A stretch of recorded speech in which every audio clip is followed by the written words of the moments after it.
আসসালামু আলাইকুম প্রিয় বাংলাদেশি ভাই বোনেরা, আসসালামু আলাইকুম। কালকে বাজারে গেছি। বাজারে গিয়ে দোকানদারকে বললাম যে বাংলাদেশি পণ্য কী কী আছে। প্রথম হুইল পাউডার দিয়েছে, আমি কেন না বাংলাদেশি পণ্য ফার্স্ট ওয়াশ দিয়েছে। তারপর দিয়েছে নুডলস, চাইছি নুডলস, ম্যাগি নুডলস বলছে, আমি কেন না ম্যাগি নুডলস নেব না, আমি নিয়েছি ফান্ডুলস নুডলস, বাংলাদেশি পণ্য।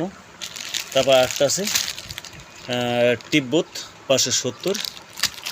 এখানে আমাকে হুইল সাবান দিয়েছিল, ওটা ইউনিলিভারের মাল বলে আমি আনলাম না। তারপর আমাকে ক্লোজআপ দিয়েছিল পেস্ট, কিন্তু আমি ক্লোজআপ নেইনি, আমি মেডিপ্লাস ডিএস কিনেছি। এবং চিনিটাও বাংলাদেশি। এইসব পণ্য কিনে আমি ইসরায়েলকে বুঝিয়ে দিয়েছি যে না, আমরা তোমাদের পণ্য আর খাবো না। আপনারা যারা আছেন বাংলাদেশি ভাই ও বোনেরা, আপনারা সবাই বয়কট করুন আমার মতো। আমি বাংলাদেশি পেস্ট আর ব্যবহার করব সবসময়, এবং এইটি ইসরায়েলি পণ্য, এই ক্লোজআপ আমি একই দিন ইসরায়েলি পণ্য ব্যবহার করছি। আজকে থেকে আর কোনো দিন ইসরায়েলি পণ্য আমার দ্বারা ব্যবহৃত না হয়। এই লাথি মেরে মেরে ওদেরকে এদেশ থেকে তাড়িয়ে দিতে হবে।